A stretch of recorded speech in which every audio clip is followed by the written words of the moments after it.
It's 11 o'clock by my calculations, and so we will get started. So good morning to everyone. My name is Larry Jewell from the Edmonton Pride Seniors Group.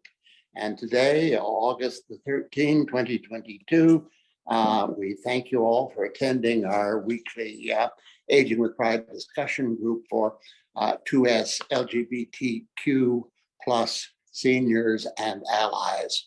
Thank you too to our partners, SAGE and the Pride Center of Edmonton. Before I introduce our speaker, I must acknowledge that we are located on Treaty 6 territory and respect the histories, languages, and cultures of First Nations, Métis, Inuit, and all First Peoples of Canada, whose presence continues to enrich our lives. And finally, a housekeeping item. This session will be recorded for future use on our YouTube channel. If you do not wish your image to be recorded, please close your video feed. It's gives me great pleasure to introduce our speaker today. Macaulee Cassaday is one of the co-founders and the Seniors Program Director for Cyber Seniors. She is responsible for producing, or they are responsible, I apologize, Macaulee, for producing and overseeing all of the Cyber Seniors online programming. Having been the Cyber Seniors since its inception, Macaulee understands the importance of both young people and older people alike being able to stay socially connected through technology. And being a member of the 2S LGBTQ plus community and knowing the outsized risk that such older adults face for social isolation, Macaulee is passionate about trying to create spaces in the Cyber Seniors community for them to be able to connect and learn. So I look forward to your talk. Over to you, Macaulee. All right. Thank you, Larry. Hi, everyone. My name is Macaulee. And as Larry said, I am the Seniors Program Director at Cyber Seniors. So basically today, I just want to walk you through who we are, what we do, what kind of programming we offer, and then specifically walk you through the 2S LGBTQ programming that we've recently launched and are offering along with our other resources that we provide. So I have a bit of a slideshow, and then I'll do a bit of a live demonstration of our website, because that's kind of the hub for all of our information. If at any point I'm talking too fast or I get into really mumbling, I have a tendency for it. And when I get excited, I'll just start talking like this and you won't understand the thing I'm saying. So please feel free to just let me know. I will not be offended. My mom, gets angry at me often enough for it that I'm used to it. All right. So, a little slideshow. So again, just what we're going to be going over, talking a bit about who we are at Cyber Seniors, what we do generally, an overview of our program, our 2S LGBTQ programming, and then we'll do a Q&A at the end, obviously. So a bit about Cyber Seniors. Cyber Seniors is a nonprofit organization. We were founded in 2015, and we provide senior citizens with tech training using an intergenerational volunteer model. So pretty much at our base, we recruit youth volunteers, so that might be people who are later years of high school, but mostly university students, and we train them to act as digital mentors to older adults. And then older adults can get access to free and accessible tech help through our website and through our phone number in different models. So I'll go over what that looks like. I also do some of the training. So currently for our 2S LGBTQ programming that we are running, I am the person who's running all of that programming and training as we start to develop it and build it.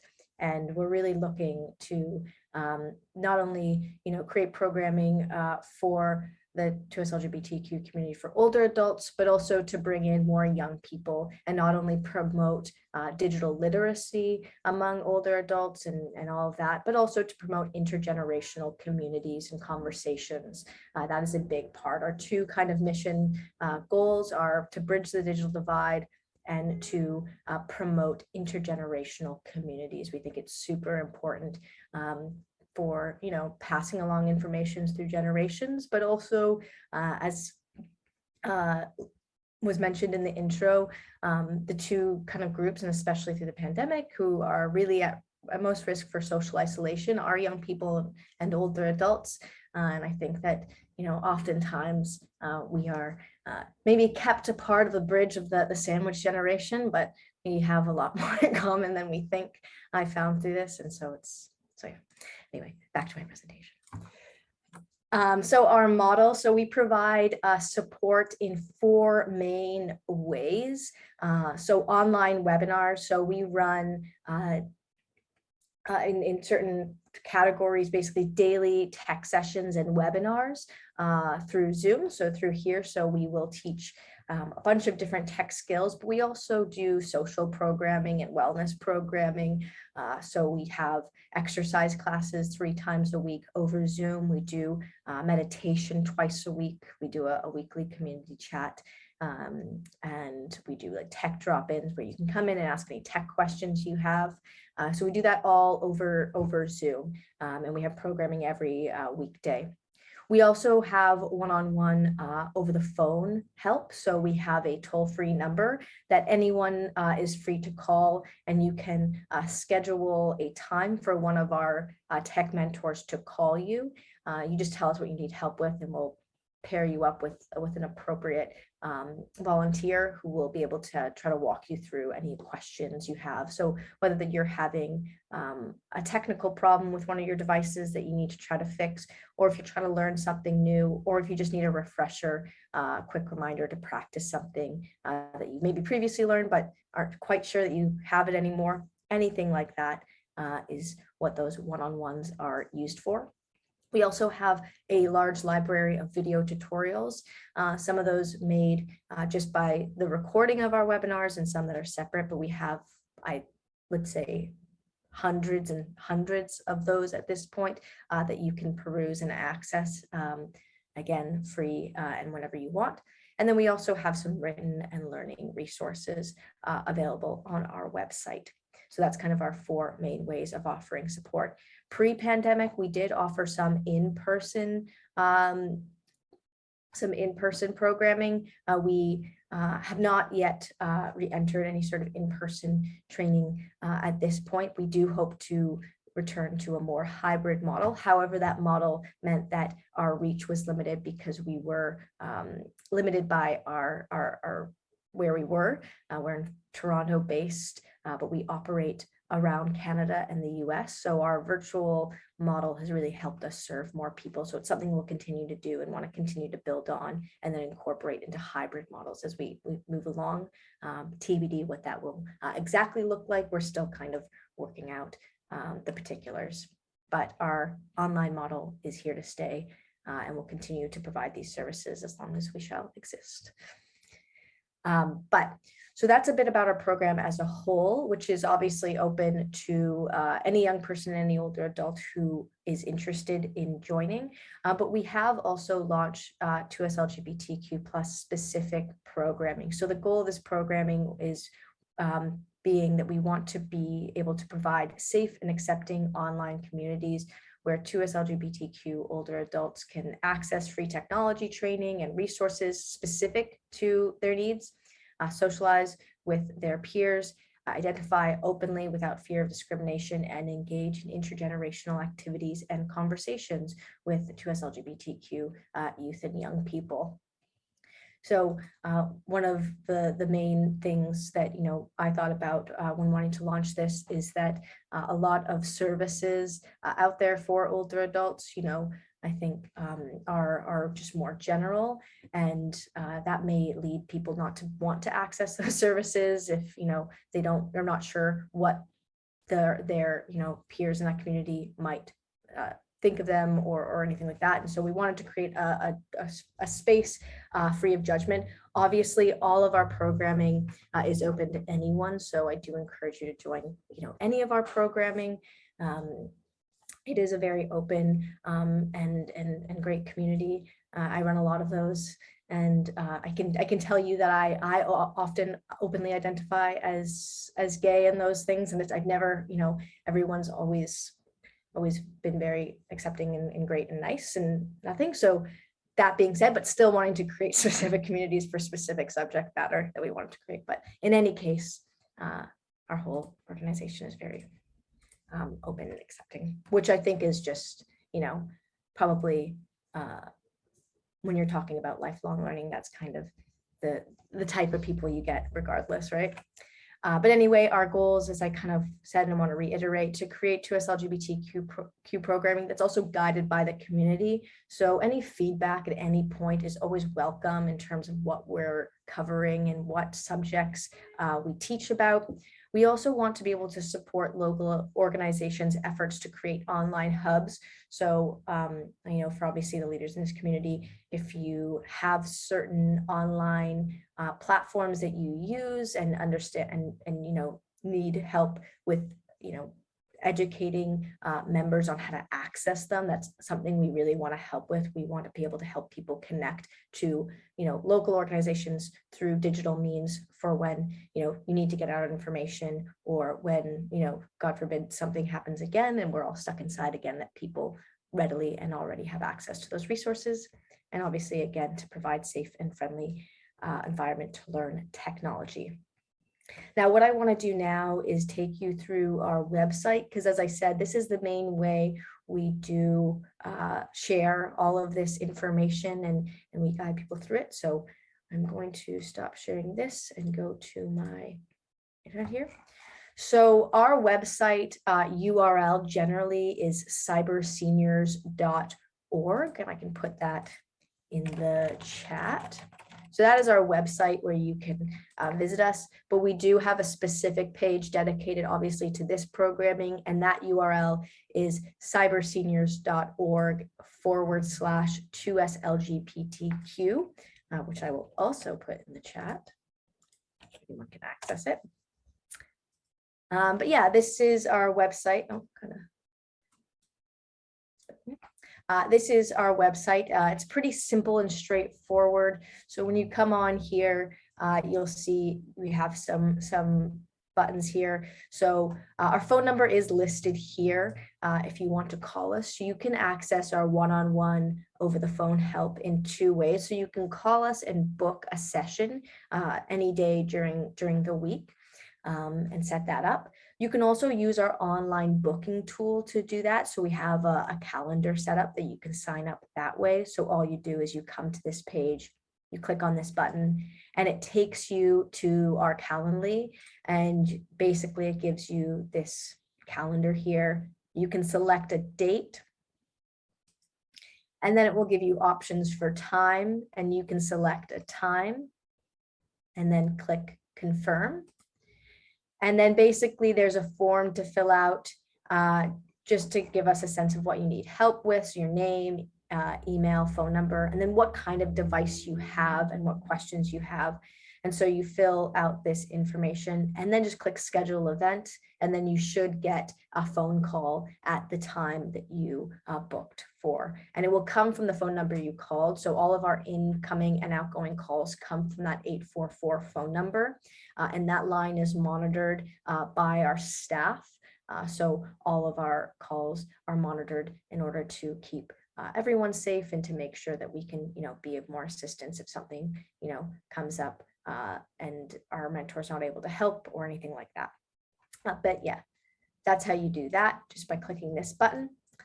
You can also sign up for our webinars. So they're kind of listed in two places right now. We have 2 upcoming webinars. So for this specific programming, I'm running sessions right now every Wednesday at 6 p.m. Eastern Standard Time. So that would be every Wednesday at 4 p.m. Mountain Time for you.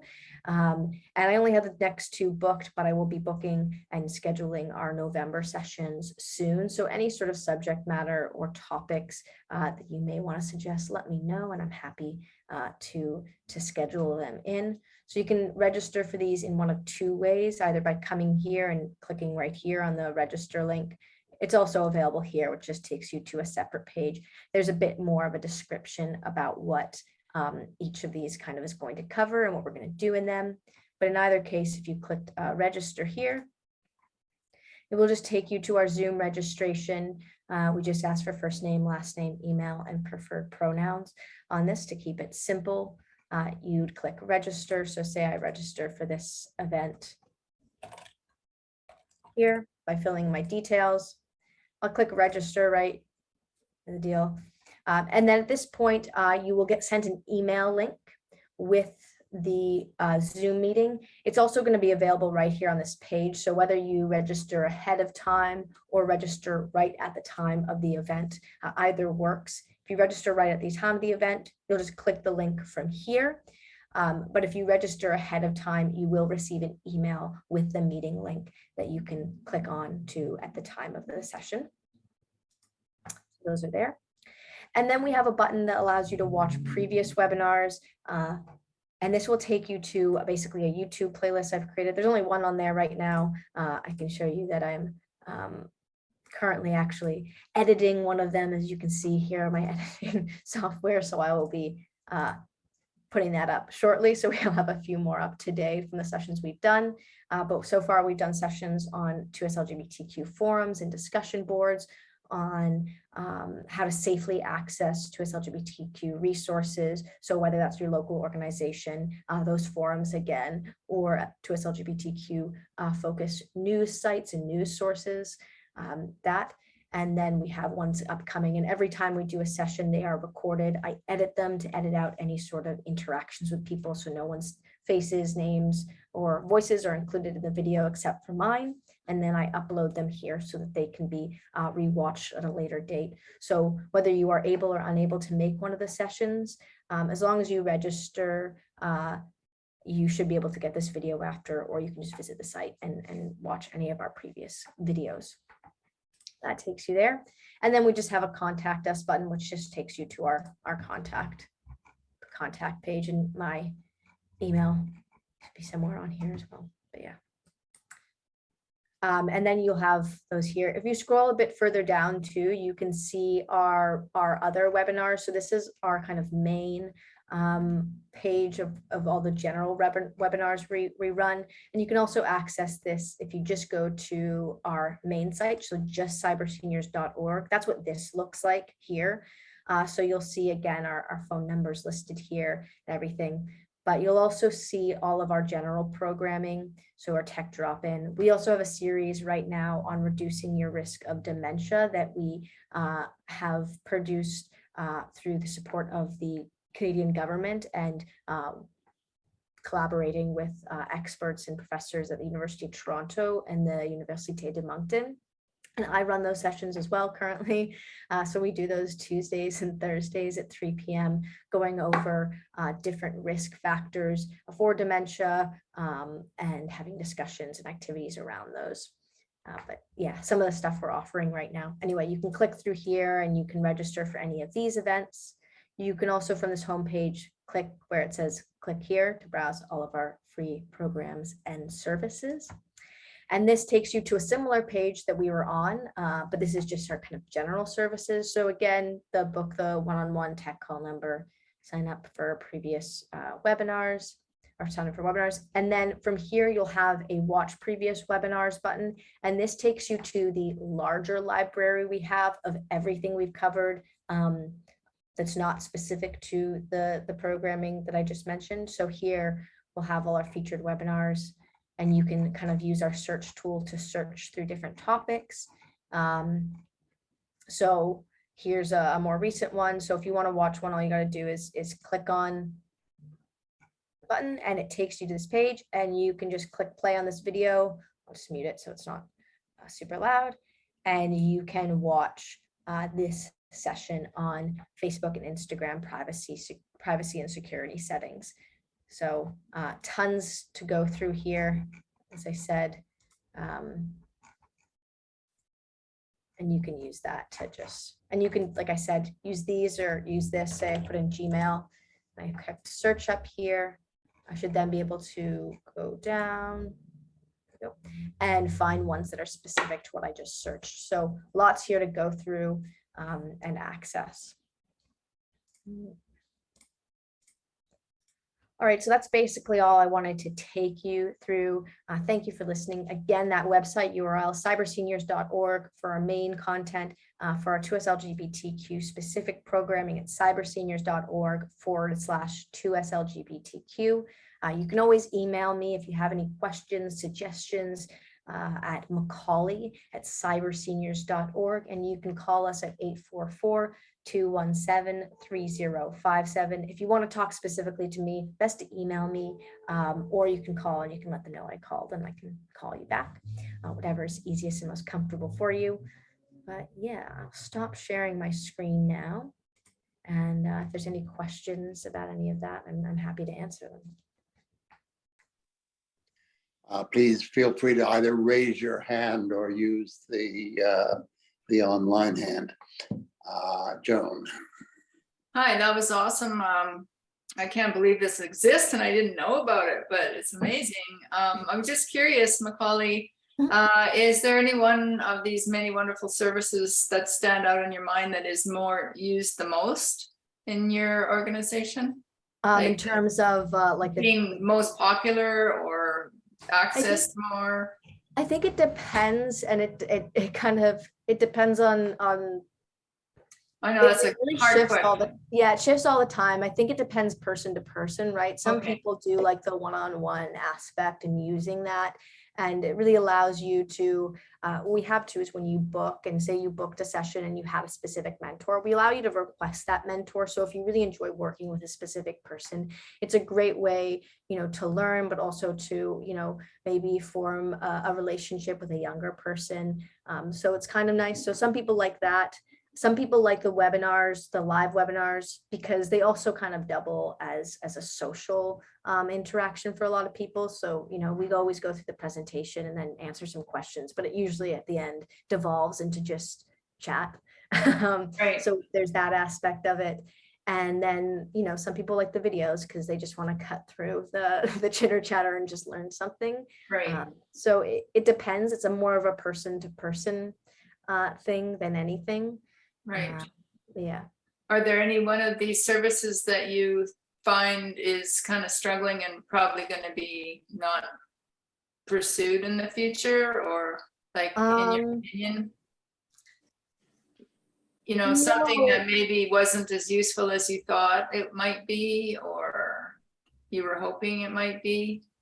I think that so we do sometimes run sessions in French and Spanish as well. We're currently on a break with our French sessions because we just tended to have lower attendance. I think probably that's in part us being like an Ontario-based organization, and we're outreaching to Quebec, and that's not always like the most, they're not always the most interested in outsourcing support, I think. So that kind of stuff, but we still do run weekly Spanish sessions. It depends on the programming. There's ones that aren't maybe the most attended.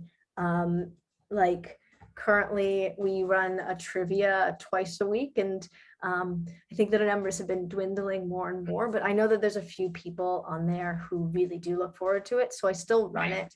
It's pretty easy for us to run sessions. It's all virtual, right? So there's not a lot of kind of structure or overhead that's required to run them. So as long as people are attending, we want to keep doing them. So we don't tend to like a couple of other questions. So Joan, if you don't mind, I'll. For sure. Thank you. Thank you. Thanks. Roy, I believe you were the next person, then Eric. Thank you.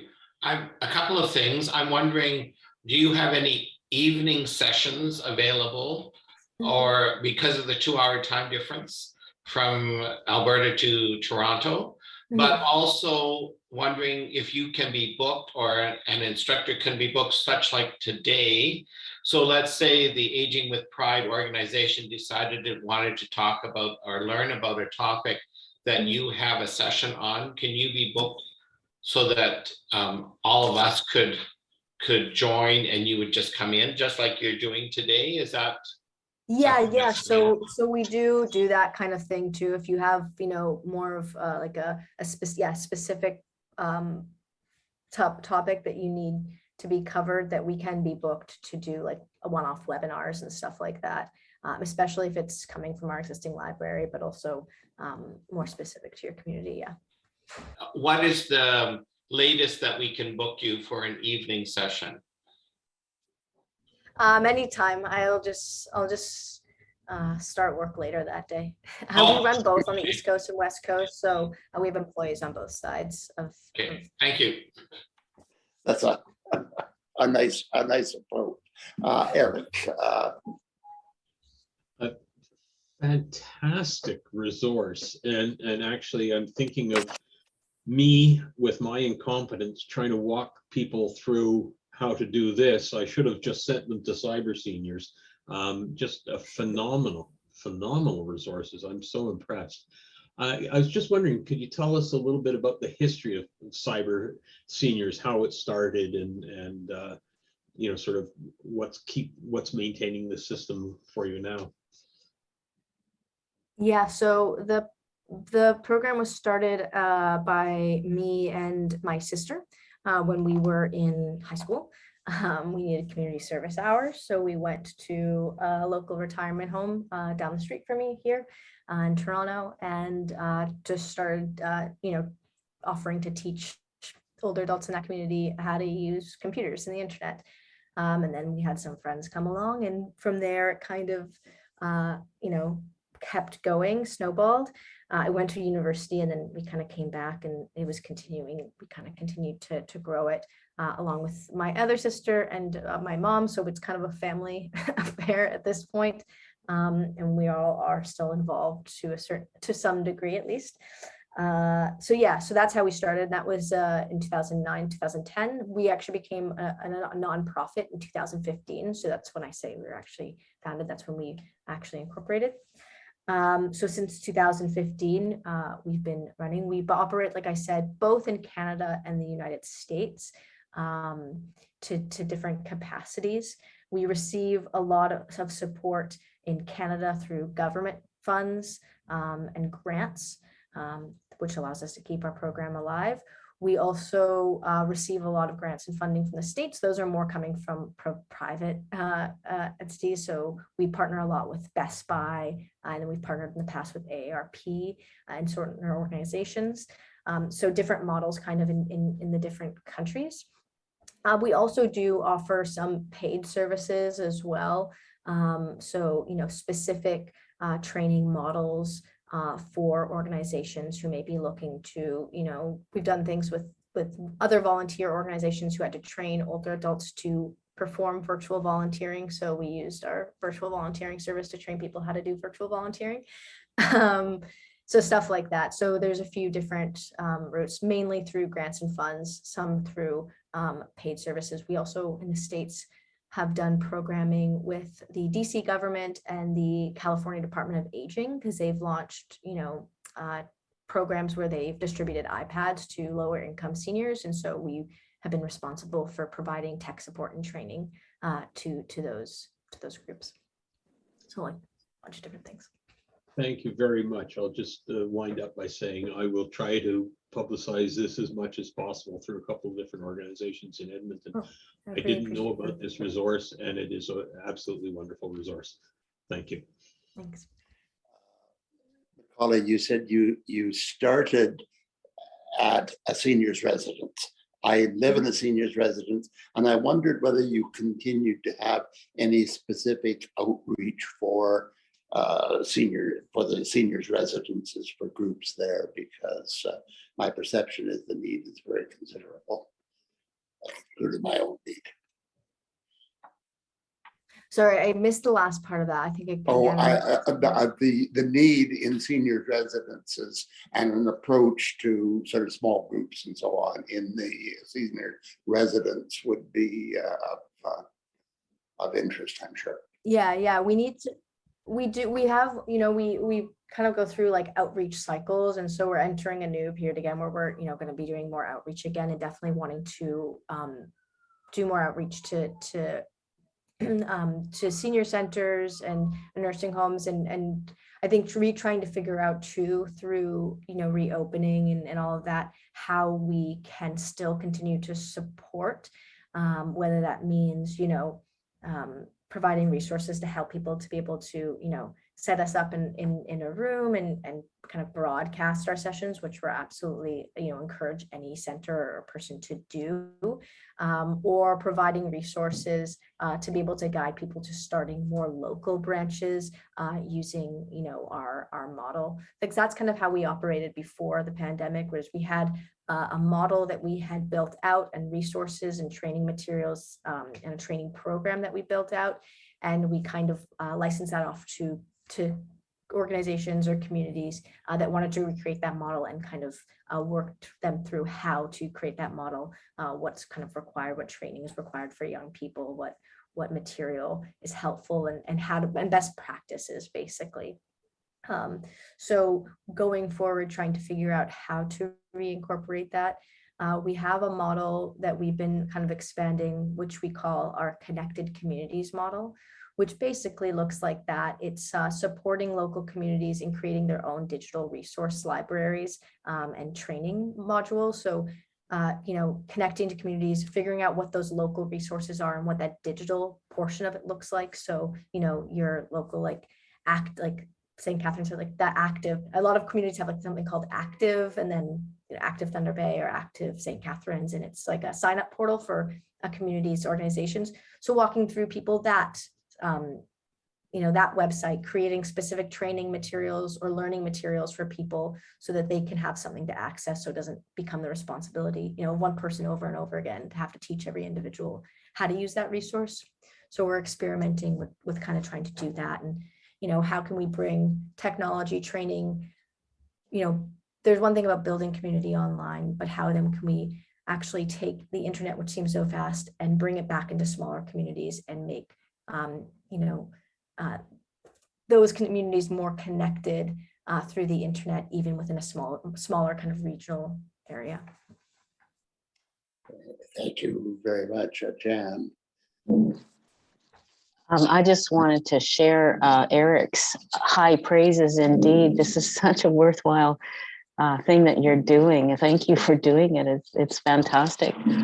You had mentioned that you take your programming and you edit out the faces and the names. And I was just wondering why you do that.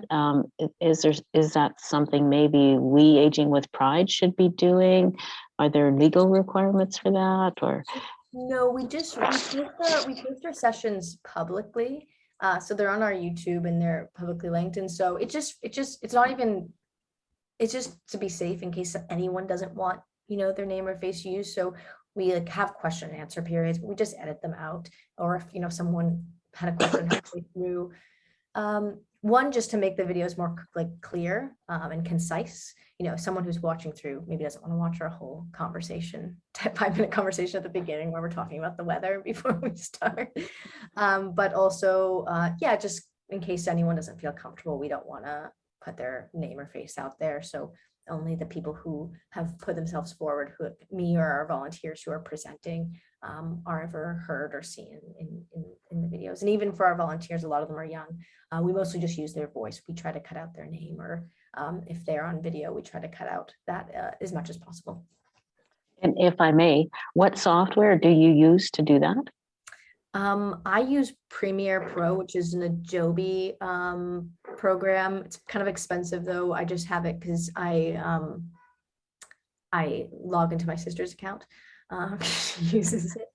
But different people in our organization use different softwares. I think there's some pretty good free ones. And if you have if you need to know what it is, I can ask my colleague Annie what she uses, because I know she has either a free or a really cheap one. I do other editing outside of this. So I use Premiere in some professional sense as well, outside of Cyber Seniors. But if you email me if you want to know, and I can figure out what my colleague uses, if you are interested in downloading one. Thank you. Do we have any Further questions? Joan, I wasn't sure whether you had an additional question that I interrupted. You're muted, Joan.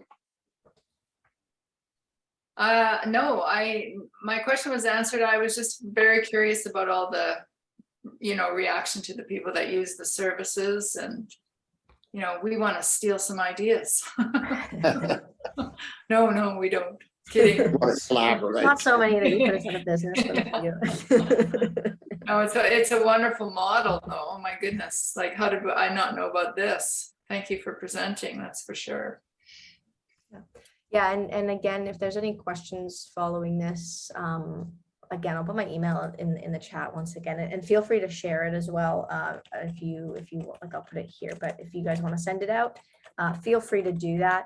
I think I showed our upcoming sessions for the 2S LGBTQ specific programming are joining groups and staying safe on Facebook. That was brought up because I know that a lot of organizations I've talked to have Facebook groups that they use to distribute information.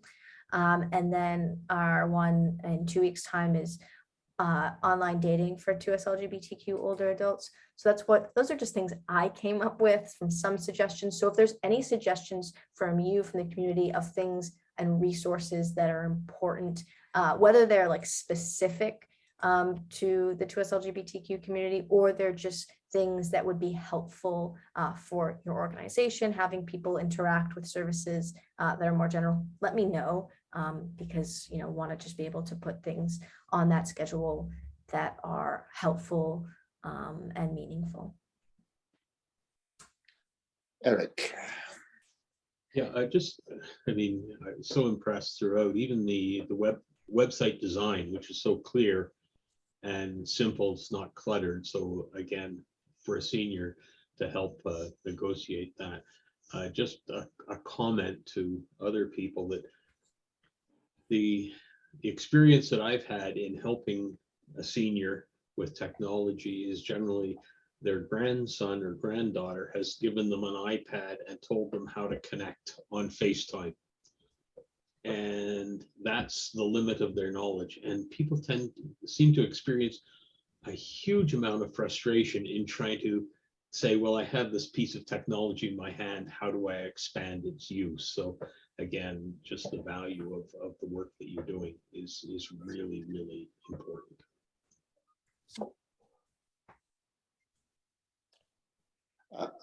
One of the thanks, Eric. One of the Bill, you have a question. This is just a comment. I have to find myself a rainbow sticker for my enter key now. You did not. Have it. Thank you. Thank you so much. Good. I wondered, Macaulee, whether you endeavor to collect personal histories and sort of stories so that the history of the community is not lost. It's an area of interest to us here. Yeah, so that's something, again, like I said, we just launched this kind of part of the programming, and we're getting the ball rolling and slowly rolling it out. The funding period for the funding we received specifically for this program ends at the end of the year, but I'm already looking into other grants that we can tap into to continue to support this. I want it. This is for me like my little passion project within the organization. So I do want to continue to do it. And my hope, as like I said, we do mostly technology training, but you saw from our website, like we have a lot of social and other community-based things. So my hope is I do really want to do stuff like that, share stories, and really promote the interaction between young people in our community and older adults in our community, because I think we have so much to share with each other, especially, moving through a lot of what's happening now. I mean, obviously more so in the States, but I think it's really important to have these conversations and seek guidance in this time for our young people. And so, yeah, I really want to continue to do that. It's just a matter of getting the community together and growing it. So that's something that I do have in mind to expand, and through the support, I'd like to have that be a community that's, reaches across Canada. And then, we have actually had some participants because we from the States as well, and expand that to be more broad. Good to hear. Jan, you had another. Yes, it seems like there's time. So I'd like to ask a technical question if I could. I have seen some people on Zoom stop their video feed, and then a picture of themselves will come up. How do you get that picture in there? So I can't share my screen. So basically that's set up on your account. So actually, you can do it right from here. So if you have a Zoom account, when you log in first to your Zoom account, say you're on your computer and you have the little box that pops up, you should see on the top right, probably your initials. And you can go into here and you actually, if you click on your little initials in the top corner, you'll get this drop down menu. Sorry, I can't visually show you right now because it doesn't allow you to show the Zoom window when you're sharing on Zoom. But there should be an option there that says change my picture. So that way you can add a permanent picture to your profile. Actually, alternatively, right now, if you hover your mouse over, if you're in gallery view, if you hover your mouse over your image to the 3 dots, the more option, I'm seeing an option for myself that says add profile picture. So you should be able to add one from there as well. So for example, let me just quickly, here, I'm gonna quickly take a photo booth photo and then pop it in there so I can show you. So I could, sorry, to take a photo of myself to use. And I should be able to access this photo now. So you go into that, it will take you to your files or whatever. Is that the choose virtual background choice? No, it's different. It's so go to your image, if you're on the grid of everyone's pictures, right next to where it says 3 dots. I'm seeing add profile picture right at the very bottom, right above rename. Do you have that option? I don't. It's hide self view. Maybe it's because I don't have a account. Yeah, so you would have to have a Zoom account. Exactly. So if you have a Zoom account, then you can add a profile picture to your account and then add it from there.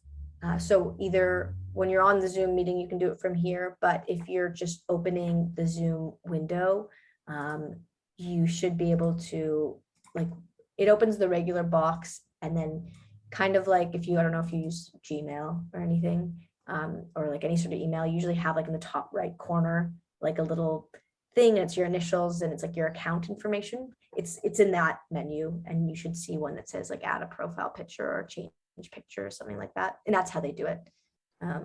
Otherwise, yeah, you just get initials or your name when you do it. I don't have one set. Because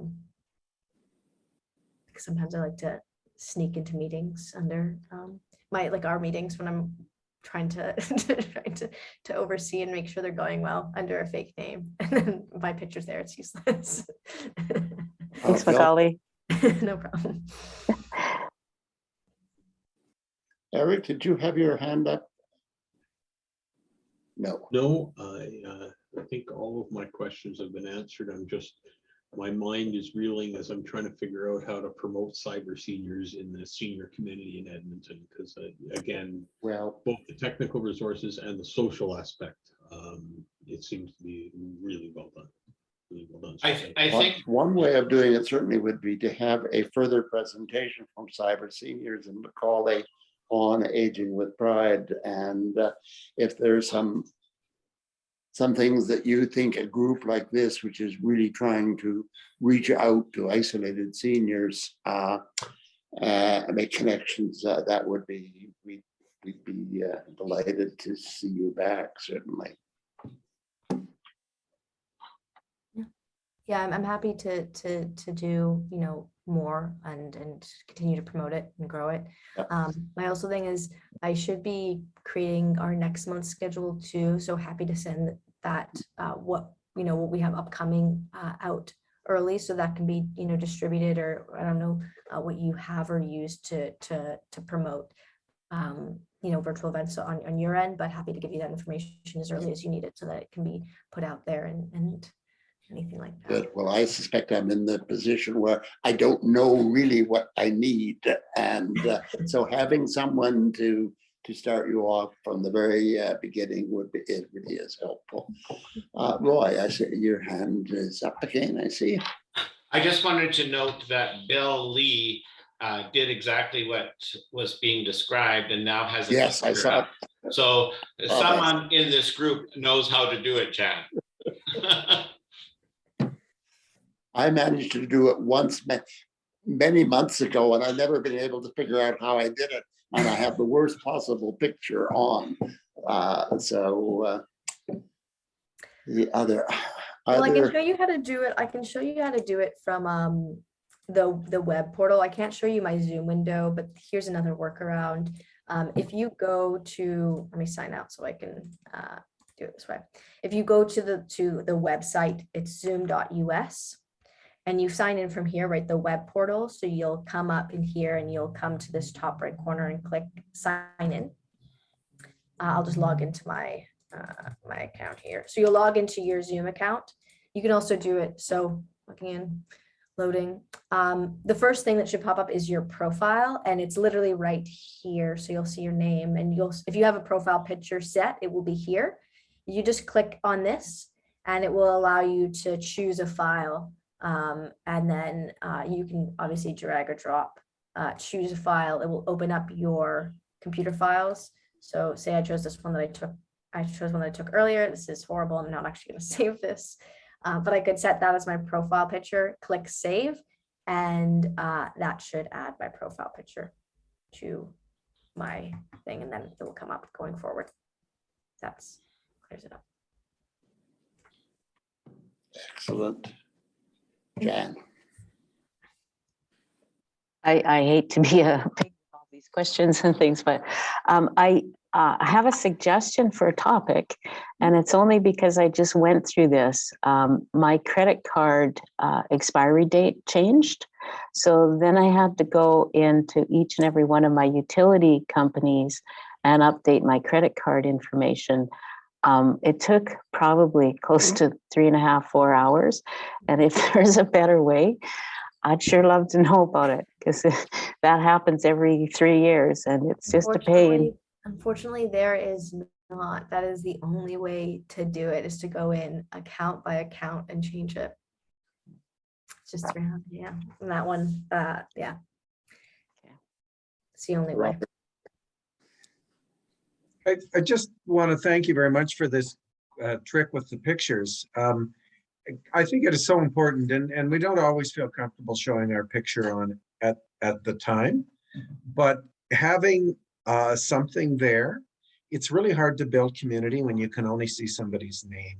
And I was at a conference run by a university student group during the winter, and it ran for 2 afternoons. And there were probably, I don't know, 20 to 30 people on. And even the MCs or the hosts didn't put their camera on. So there were question and answer sessions, et cetera, and other than the presenter who would talk over their PowerPoint presentation, you couldn't see who anybody was. And this is all, I mean, this is Saskatchewan, right? We're all kind of local. You should be able to say, oh, you must be related to the Johnsons from, Rosetown. So it really detracted from any building community. So I'm really pleased to get this idea, and I'm going to put my own picture on there for those times when I don't want to be seen, or sometimes it can be a distraction for the speaker as well. Got to be tough though to give a presentation to a room full of Zoom room full of people, and you can't see anybody's face for the reaction of so much did that joke fall flat or whatever. So anyway, great to get this. Thank you for that. Yeah, I'd say that presenting over Zoom can really lead to kind of a bit of narcissism, because then I just end up looking at myself the entire time because I'm the only person to look at. So I'm just having an hour-long conversation with me, which is fine. But yeah, I get that. It is kind of, I'm making jokes and it's silence. I'm just like, I don't. I might just also add, this is a great service. I've, as Eric mentioned, tried to walk people through how to use Zoom. Less so than earlier because people who couldn't do it just kind of gave up. But when you're used to using, a PC laptop and they're using an iPad, you don't know where anything is. And there's so many permutations and combinations. I used to say that the only person I couldn't walk through was the guy that after an hour on the phone discovered that his old desktop had neither a microphone or a camera. And therefore we weren't successful in getting him to work with Zoom. But there's just too much there, at least for me, to be able to walk people through, and having somebody who is aware of what those different screens are going to look like. One of them being on the phone, for example, it looks different again. And I'm really looking forward to promoting this. Yeah, at this point, I've memorized every single portion of every device's Zoom interface. And I have a lot of tablets like on my desk, just scattered, different types. Well, I have problems always with the things that every person, computer savvy, assumes that everyone else knows, and it's usually the first step. And then so hearing things from the very beginning for seniors, I think is so important, and that website, which you so clear. Yeah. I think also one of the main things that that differs depending on obviously who's presenting and training, but the one thing that I always try my best to do and kind of discuss as I'm training is if there are common elements that we're seeing on a website or on an interface that I know is common on a lot of other interfaces, I try to make a point of that. So earlier when I was like, hover over your picture and click the 3 dots, usually if I was saying that, I would say something like, click the 3 dots. And by the way, just so you know, if you ever see 3 dots in a row, or even 3 lines in a row in whatever direction, that's always going to mean more. And it's always going to give you some sort of drop down menu or extra options. So we like to do things like that. So it's not just about teaching one specific thing, but teaching, there's just general rules, right, that apply kind of across the internet. If you want to go to the next page, that button's probably going to be on the right side of the screen. If you're trying to go back, it's probably going to be on the left side of the screen. So trying to establish those rules as we go through. So not just building obviously a specific skill, but building a base that can help you navigate almost anything in a very basic sense, building the base knowledge and then learning other things from there, but really focusing on just basic navigation and very common elements that we see. That's wonderful, Macaulee, because that's what I have found is often missing when I'm something, and then you end up with a jumble.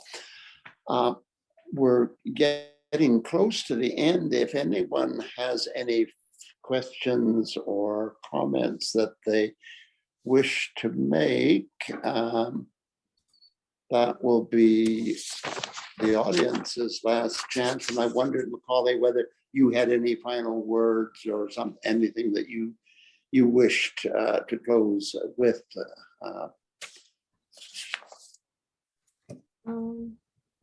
Yeah, you don't have to have it. You've given us so much already.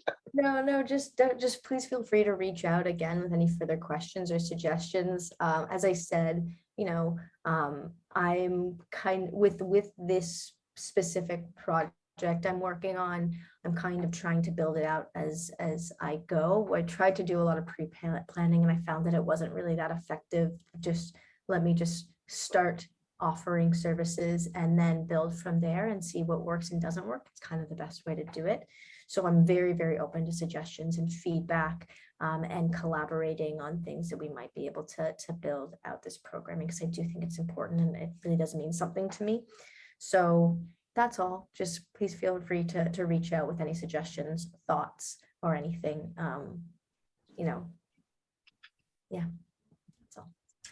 Well, thank you so much, Macaulee. It's a talk that actually gives me hope that I can probably learn this stuff.